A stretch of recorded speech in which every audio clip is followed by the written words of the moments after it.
Moving to Siem Reap in Cambodia recently has made me reflect on the first days I spent in China and my first impressions. And one of the things that I heard from people after landing in Shanghai and being met at the airport by my future assistant, who was to help me in Nanjing, at Nanjing Forestry University, the common greeting that I was getting from strangers was "Welcome to China." And I got this all over that first day. And I just thought, it just seemed like a really kind of bizarre sort of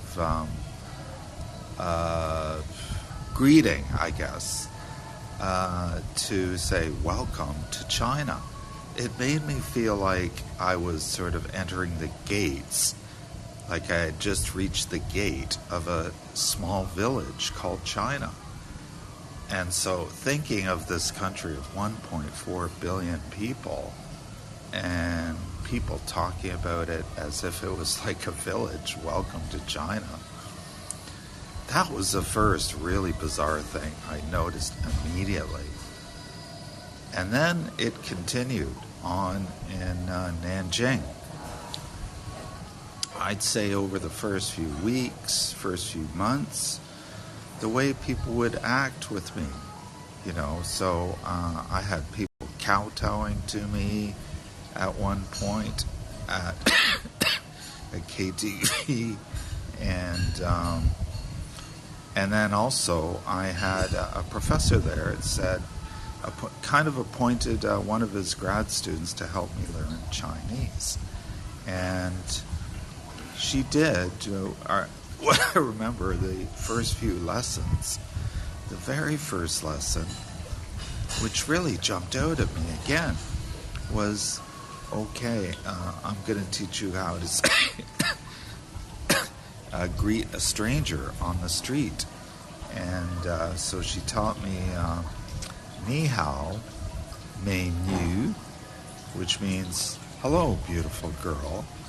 And I'm thinking, like I'm in my 50s, a much older man. Like, you mean on the street I just say hello to some girl I don't know and call her beautiful girl? It seems creepy. In my culture, that would be creepy. And so this older man walking down the street, ni hao mei nu, ni hao mei nu. And she goes, no, this is just the way we greet each other. And she also said, ni hao shua ge, which means hello, handsome boy. So first lesson I got is, are you serious? This is how people greet people? Strangers on the street? They say, hello, beautiful girl, hello, handsome boy. It just seemed like really sort of kind of genteel sort of talk that I didn't associate with the modern day. I associated with, medieval times or something. It was sort of like a really genteel way of speaking with each other. And I thought, well, imagine if we did that back in Canada or the West. We greeted each other in such a kind and gentle way. It just seemed it would really change the vibe on the street between strangers. And I just thought, wow, this is weird. And then I went and had a haircut. And my students took me to this would be in the first year, they took me to a place to get my hair cut, and he said they would come back and pick me up when it was done. And so when it was done, the barber was a young guy, in his 20s, and he couldn't speak any English. So at the end, after cutting my hair, he communicated with the students in Chinese, and then they translated what he said to me, and they just said he was honored to cut my hair. And I'm going, honored? Wow, are you serious? He really said honored? Yes, he was honored to cut your hair. You're the first foreigner's hair he's ever cut.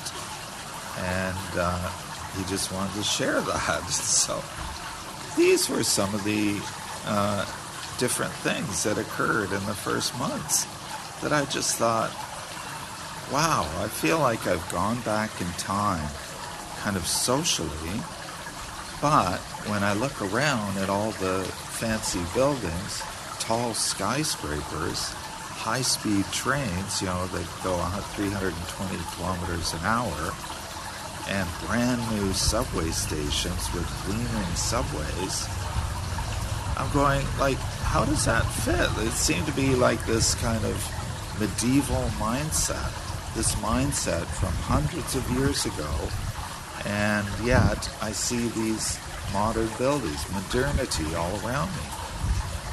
And so that was the first big puzzle for me, like, what's going on here? Like, people seem to be mentally living in a much older time of hundreds of, not just 100, it was hundreds in my mind, hundreds of years ago. And just seemed like a more gentle time. Genteel is the way I would put it. And yet they're able to build this modern infrastructure that could, rivals the West, any Western city. And so this was the one puzzle. This hooked me for years. I made a commitment to myself. Okay, I'm going to get to the bottom of this. I'm going to spend time. I'm going to figure out. I'm going to record every interaction, like in my mind, maybe write it down, and ask students and just figure out, like, what is going on here in this social interaction.